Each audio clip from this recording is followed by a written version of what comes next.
You hear about children being beaten and things of that nature.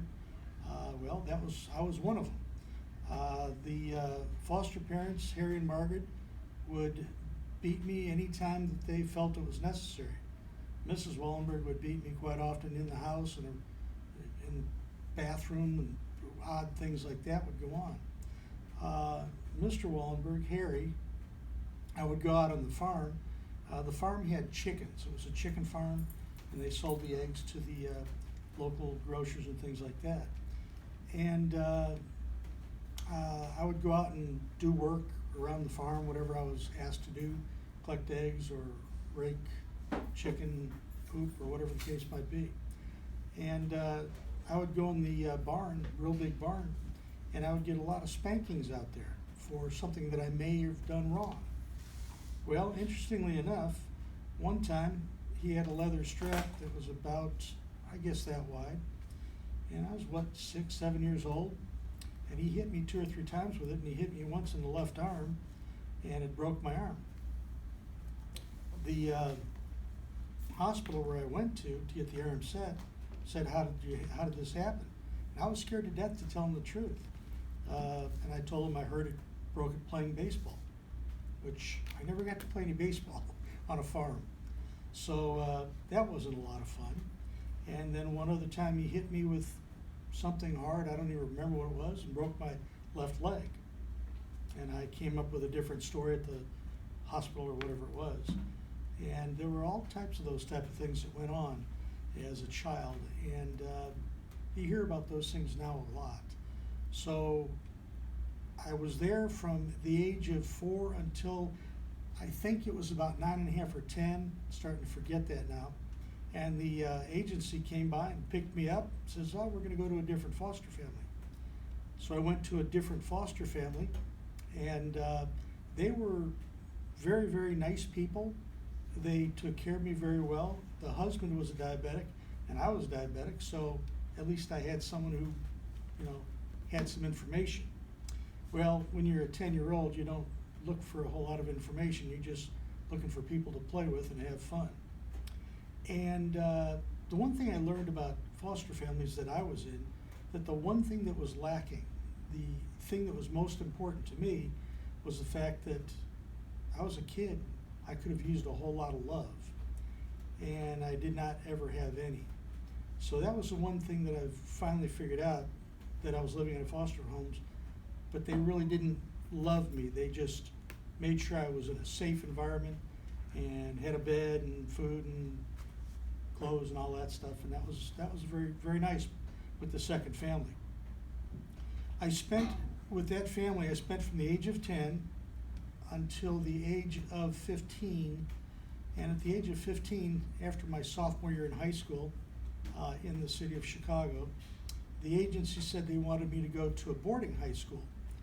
And I went to Elgin Academy, and the first year I was there, it was like heaven had opened up.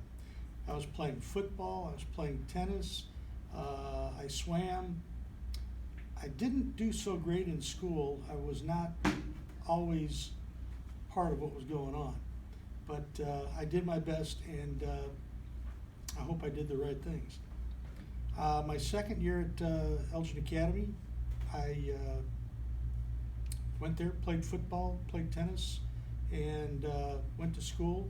And it was a boarding high school, and I had a lot of good friends there. The most wonderful thing in the world happened after I graduated high school. I was going to go to Wisconsin, the Wisconsin Dells, and I was going to be an athletic director at a camp in Wisconsin for 10 weeks and get paid money for it. And I was an athletic director, tennis instructor, and archery instructor. And I enjoyed that a whole lot. So that started to get my life in better working order. After the camp the first year, I went to Kendall College, and one of the things I learned is that I didn't do well enough in studying in high school, because I sure could have used that kind of work in college.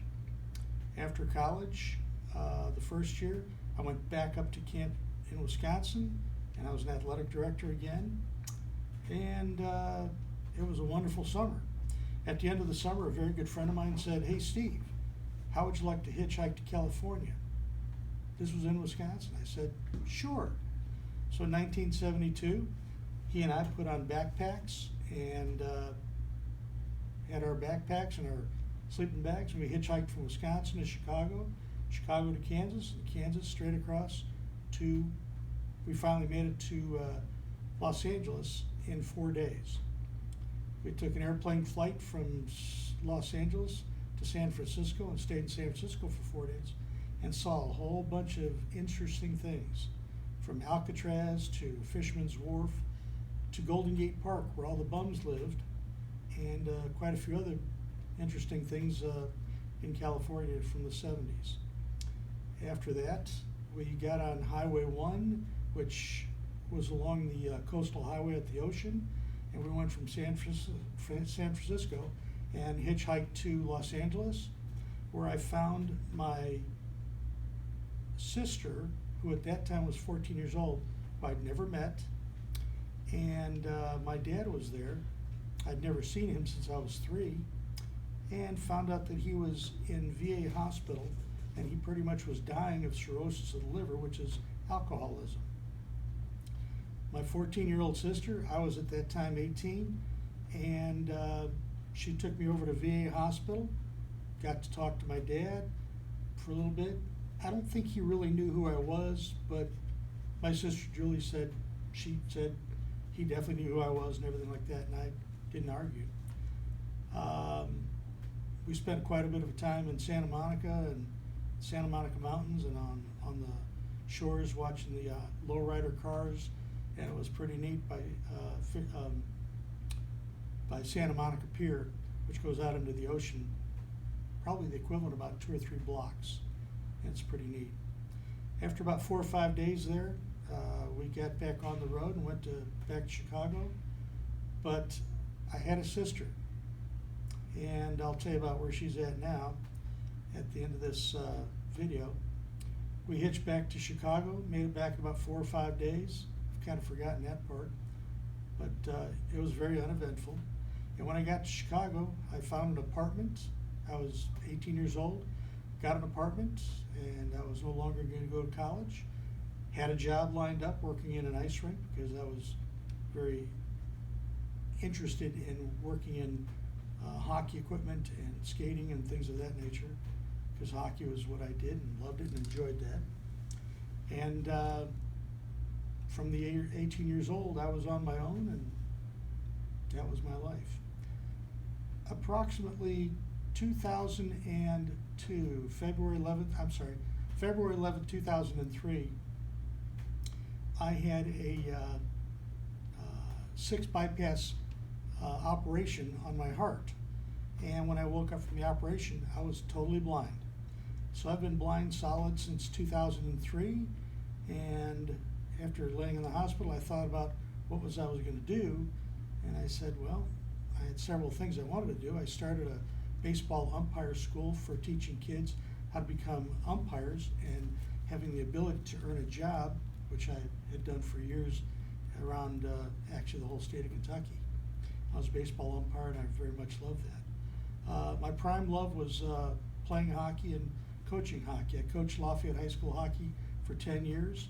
The last 3 years I coached, I was totally blind. The last year that I coached was 2012-2013. We ended up 3rd in state. And that was a lot of fun. I also refereed and having lots of fun doing that. In going backwards, in 1975, I met the most beautiful woman in the world, and in 1977, we became married.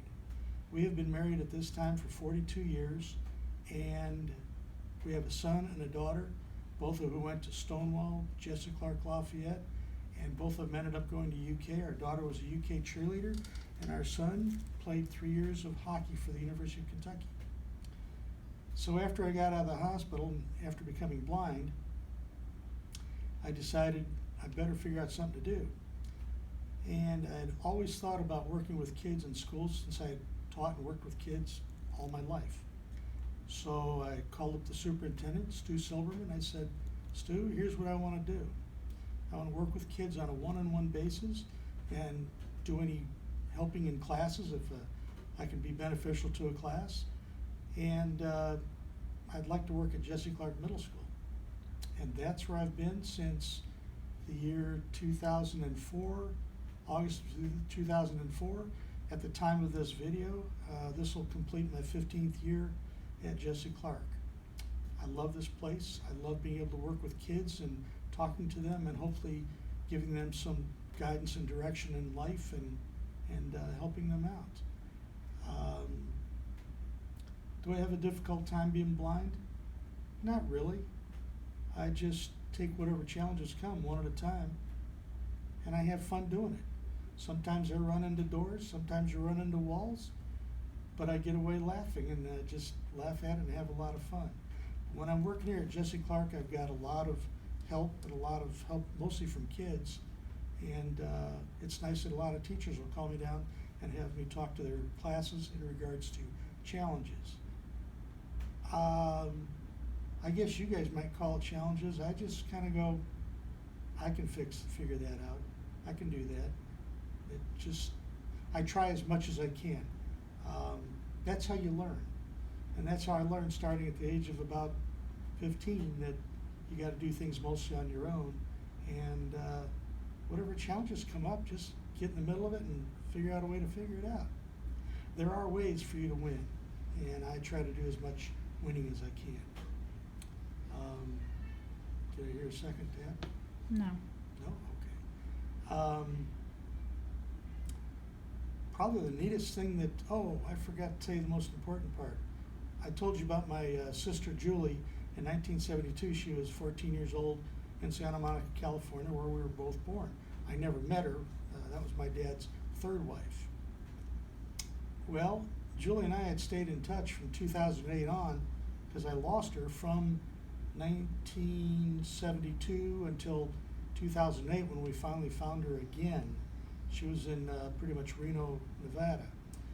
And I got her phone number. I actually sent the sheriff to her house because they knew who she was.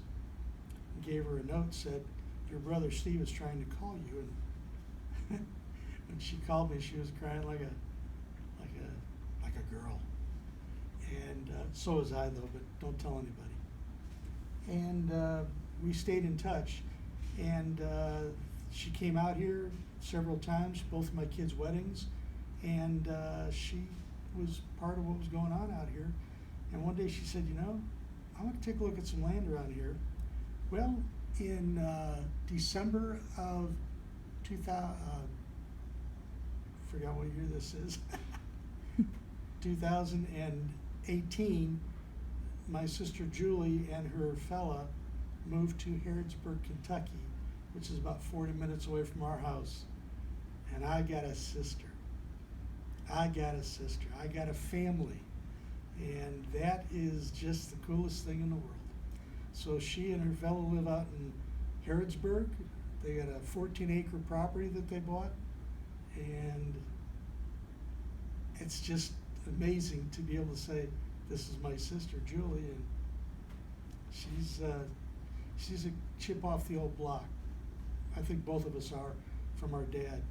And she's tough. I wouldn't want to tangle with her. But she's loaded with smiles and she's a lot of fun. So mostly what I do right now is I take care of working at Jesse Clark Middle School. I'm closer to my sister now, and we get together quite often, and I love that. My wife's family, most of them are up in Minnesota where she was born, and we teach our kids about who, where, what, and everything about our family and our siblings and things like that, and our kids love it. And then, oddly enough, unbeknownst to me, our kids got married. I knew about it, I'm just kidding you. Our kids got married, and now we got 5 grandchildren. Our oldest is 5, and I'm going to stay here at Jesse Clark till she comes to Jesse Clark, and I'm going to take as many of my grandkids through as I can. And I figure about 10 more years and see what happens. But anyway, I've got my family, I've got Julie, my sister, and things are going the right way. And challenges, yeah, maybe I've had a couple, but I enjoy everyone that comes along. So I hope that this is something that was interesting to you, and please remember that whoever looks at this video, remember that I'm down at the nurse's office at Jesse Clark Monday through Thursdays helping kids, and if you ever need some help, come on and talk to me. You'll have some fun. And I hope that that's good for you guys. Thank you, Mr. York.